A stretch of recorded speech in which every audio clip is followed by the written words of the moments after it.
እነ ብሩክ ቤት እኮ ሄጄ የክሱን ወረቀት ሰጠዋቸው። ያው የይግባኙን ማለት ነው።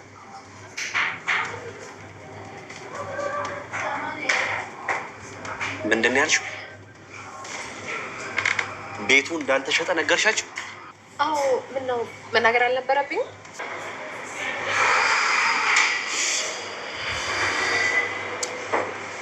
ምንድን ነው የሚሻል? አንቺ ምን አይነት ማህይብ የሆንሽ ሰው ነሽ? ምን ያህል ብደደቢ ነው ግን እንደዚህ የምታረጊው?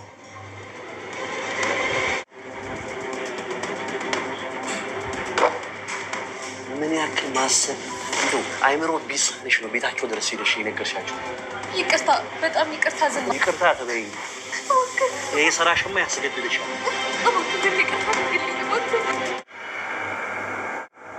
ብሩክ ቤቱን አልሸጠውም ማለት? ቦራ ቤቱን ሽጦ ምሳሌ እንዳሳክማት ነበር የምናውቀው፣ ግን ቤቱ አልተሸጠም እያሉ ነው አሁን። ወንድሜ አንድ ነገር ቢሆን እነዚህ ሰዎች አይተርፉ። እነማን? ዝናና ማለት ዳጣ የማህሌትን ቤት ታውቂዋለሽ? የፍራታ ነው አውቀዋለሁ። ነይ አሳይኝ። እንዴ ለምን? ነይ ተነሽ አሳይኝ ያልኩሽ ነው። እንዴ ኧረ በቃ ተረጋጋ፣ ወስዳለሁ። በቃ እዚህ ቤት ጉድ ሊፈላ ነው። በዘር የተዋረሰ ማህይምነት ስላለብሽ ልንገርሽ፣ ብሩክ ቤቱን አልሸጠውም። ስለዚህ ይግባኝ ጠይቄያለሁ። ምን ተመለጠ? አለቀ እንጂ አታየውም እንዴ? ለነገሩ ተይው እባክሽ። እዚህ ማጅራቴ ጋር ሲደርስ የዛኔ ያውቀማል። ወዴት አባቱ ይሄዳል ከዛ በኋላ? የሆነ ነገር እንደሚነግር ታውቃለህ አይደል? እንዴ መላጣ ደግሞ ምን ይነግረኛል? ላይ ያው ማርጀትህንና ልጅ መውለድ እንዳለብህ ነው። ዳጣ እኮ 12 ልጅ አለው ብላሽ አይደል? ያውም 7 ወንድ 7 ሴት ነው። ጥሩ ተመኝታልኛለች። ሰላም ውድ ቤተሰቦች እንዴት ናችሁ? እግዚአብሔር ይመስገን ከኔ ጋር ሁሉ ሰላም። ላይክ በማድረግ ቪዲዮውን ጀምሩ እስከ መጨረሻ በማየት ሀሳብ አስተያየታችሁን አስቀምጡልኝ። ሁሌም ስለምትከታተሉኝ አመሰግናለሁ። እንግዲህ በዛሬ ቪዲዮ በአዲስ ቪዲዮ ከች ብለናል። እንግዲህ እኔ በዚህ ድራማ በጣም ከሚያስደስተኝ ነገር አንዱ ማህሌት በዝናጅ ስትደበደብ ማየት ነበረ።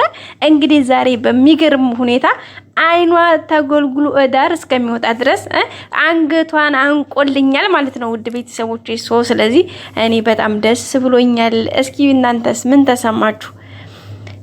እቺ ተንኮለኛ ማለት ነው ወይ ራሷን ህይወት አትኖር የሰው ህይወት ለማበላሸት ከዝና ግር ስር እየሄደች ማለት ነው። እንደው ሻቡችላ ቡች እያለች እሷ አስከትሎ መጠቀሚያ ሲያደርጋት እንኳን ማታቀርፋፋ መጨረሻ ላይ እንግዲህ በሱ እጅ ወድቃለች ማለት ነው።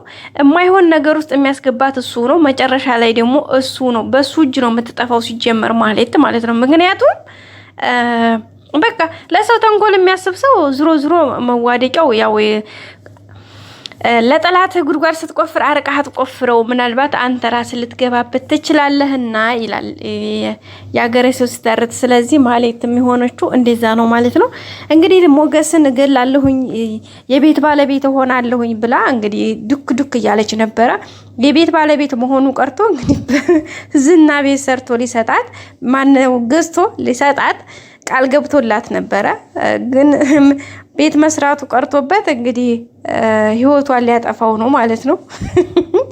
መቃብር ነው መሰለኝ ቤት ለሷ ቤት የተመኘላት ማለት ነው። ውድ ቤተሰቦቼ እንግዲህ ማህሌት በዚህ ልክ ስትዘቅጥ ማየት በቃ በጣም የሚያስደስት ነገር ነው። ምክንያቱም ሞገስን የብሩክን ህይወት አበላሽታ ልጁን ገድላ ሞገስን ደግሞ በቃ ህይወቱን ማለት ለመግደል ነበረ እስከ ጥግ ድረስ ስታደርግ የነበረው፣ ግን አልተሳካላትም።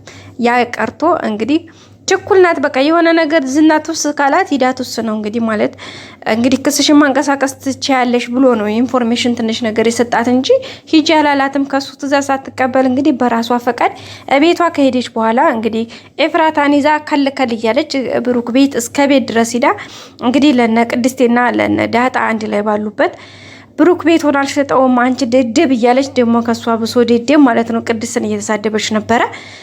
ከዛም በኋላ እንግዲህ የማዘዣ እንትን ወረቀቱን ሰታ ነው የተመለሰችው። ከተመለሰች ወዲያው እንግዲህ ዝና ደውሎላት ፈልግሻለሁ ብሎ ካገኘችው በኋላ መልካም ዜና አስመስላ ዛሬ እኮ ሂጂ ብሩክ ቤት ድረስ ሰጠኋቸው አለች። ከዛ ሰላትና ቤቱ እንዳልተሸጠ ነገርኳቸው። ከዛ በኋላ ዲሞ ፈላ ማለት ነው። ዝና እንግዲህ ይዘው ጋሉበት ካፌ ውስጥ እንግዲህ ጸጥ አድርጎ ሊገላት ጉሮሮዋን ይዟታል። ያው ይለቃታል፣ ትንፈራፈራለች። ግን አሁን ላይ በራሱ ቁጥጥር ስር ስላደረጋት የትም አትሄድም። ያላት አማራጭ አሁንም ቢሆን ተመልሳ በቃ ይቅርታ አድርግልኝ እንኳን ብትለው ማለት ነው የምን ይቅርታ አንቺ ሞት ነው የሚገባሽ እንጂ የምን አባሽ ይቅርታ እያላት ነው ማለት ነው። አስባችሁታል እንግዲህ። በነገራችን ላይ ዝና በጣም ነው የሚንቃት ማህሌትን። እሷ ደግሞ ጭራሽ በፍቅር ጠብ አደርገዋለሁ እያለች የምትከናውተው ነገርስ አይ ጣላ ያድርሳል ያገሬ ሰው። እና ውድ ቤተሰቦች እንግዲህ ማህሌት በዚህ ልክ ወራርድ ያለች። ሌላው እንግዲህ ብሩክ እስካሁን ያለበት ነገር አልታወቀም። በጣም በሚያሳዝን ሁኔታ እንግዲህ የቤቱን አለመሸጥ ሁኔታ ቅድስትም ሞገስም ወንድሙም እንግዲህ መድብል ሰምተው በጣም ነው ጥያቄ የፈጠረባቸው። እውነት ለመናገር ለኛም ለተመልካች ቢሆን ብሩክ ቤቱ እንደሸጠው ውለታውን እንደተዋዋለ እንጂ በሰዓቱ ያየነው ነገር ምንም አይነት ፍንጭ የለም ነበረ። ሞገስ ማነው ብሩክ ያደረገው ነገር ማለት ነው። ግን አሁን ዝና ያለው ነገር እውነትም ትክክል ነው ማለት ይቻላል ማለት ነው። ለምን አንደኛ ብሩክ በአጋጣሚ ነው ሄዶ ድምጽ የጠፋው። ስለዚህ ወይ ታግቷል ወይ ደግሞ ወንጀሉ ከባድ ስለሆነ መታሰሩን እንኳን አላሳወቁ ማለት ነው። ምክንያቱም እንግዲህ አሁን እንደሰማ ነው ሉላም እንዳወራችሁ ለሞገስ እንግዲህ ምንድነው ዝና የሚሰራው ብሎ ሲጠይቃት እንግዲህ እንደዚህ ህገወጥ በጣም ትልቅ ዓለም አቀፍ ወንጀል የሚያሰሩ እንትኖችን ነው እየሰራ ያለው ማለት ነው። ለዛም ነው እንግዲህ ባለ ሀብት የሆነው። እሱ ግን የሚያስወራው ከአባቱ ያወረሰውን ንብረት እንዲያገኝና ሀብቱ ንብረቱ የአባቱ እንደሆነ በዛ የመጣ ነው የሚለው። ግን እሱ ለካ በወንጀል ነው ይሄን ያክል እንትን የሚሰበስበው ማለት ነው። ይሄንን ግን ማንም ሰው አያውቅም። ያው የምታውቀው ሉላ ብቻ ነች። በነገራችን ላይ ዝና አጥብቆ በዚህ ልክ ሉላን የሚፈልጋትም ይሄንንም ኢንፎርሜሽን ይዛበት እንዲያትሄድም ስለሚፈልግ ነው ብዬ አሰብኩኝ አሁን ላይ ማለት ነው። ምናልባት እንኳን ለኔ ባትሆን እንኳን እገላታለሁ፣ ሁለቱንም እገላቸዋለሁ እያለ ነው የሚዝተው። ያንን የሚያደርግበት ዋና ምክንያቱ ኢንፎርሜሽን ነገርዮሹ እንዲታወቅበት አይፈልግም ማለት ነው። እና በሌላ በኩል ደግሞ ይሄ መድብል የሚባለው ሰውዬ እኔ በጣም ነው ያስደሰተኝ። እንግዲህ ወደዚህ እውነት በገና ከመድረሱ ዝናን እንግዲህ እጁን ሰቅሰቅ ወጠር ንጥር እያለ ነበረ። እንግዲህ ወጠር አድርጎልናል ማለት ነው። ዘርሮልናል። እንግዲህ የአበበ ደንበሳ ልጅ ተዘረረ ከአንዴ ሁለቴ። እንግዲህ ጭራሽ ሊቀጣጠበው አንተም እንዲሁ ወንድምህ ጀግና ነህ እንዲያለው ማለት ምን ማለት ነው? እሱ ደግሞ እንግዲህ አይታችሁታል ጋይስ። ልክ ያኛው አገኘው ብሎ ሲወረውር እንዴት አድርጎ እንደተቀበለው ወይኔ ወንድ ልጅ እንደዚህ ሲመክት ነው። አሜዚንግ። እና የምር በጣም ነው ያስደሰተኝ ማለት ነው። ዘረረው። ከዛም እንግዲህ ባላየ ባልሰማ ዝና አንገቱን ጋር 180 ዲግሪ አንቀሳቅሶ እንግዲህ እየተወላገደ ነው ቤቱ የገባው። ከዚህ በላይ ሞት የለም እውነት ለመናገር።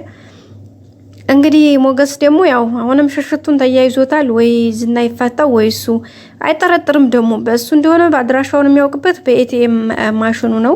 ኤቲኤም የሚጠቀምበትን አድራሻ ያው እንትኖች ስለሚሰጡት ነው ዝና እያፈላለገው ያለው። ግን ማነው ሞገስ እስካሁን ድረስ አልነቃም። የሚገርማችሁ አሁንም ወደ ገጠር እንሄድ እያለችው ነበረ ሉላ፣ ግን ፈቃደኛ አልሆነም። ለምን? አንደኛ ብሩክ እዚህ ጋር ጠፍቷል። ስለዚህ ብሩክን ያለበት ሁኔታ ሳላቅ እንዴት እያለ ነው። ሁለተኛ ማስተካከል ያለበት ነገር አለ። ብር የለውም። ያን ያለውን ንብረቱንም ማህሌት እንዲያሳገደችበት ነው።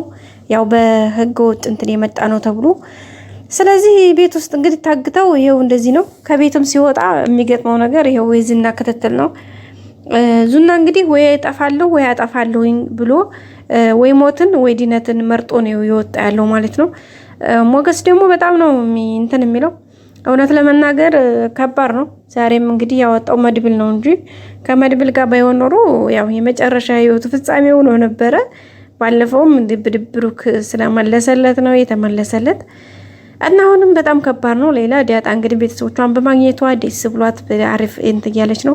ቅድስት ደግሞ ያው በጣም እየተጸጸተችም ነው። የዛን ሰዓት እንደው ባላስቀይመው ኖሮ የሆነ ነገር ባልለው ኖሮ እያለች እንግዲህ ራሷን እየወቀሰች ትገኛለች።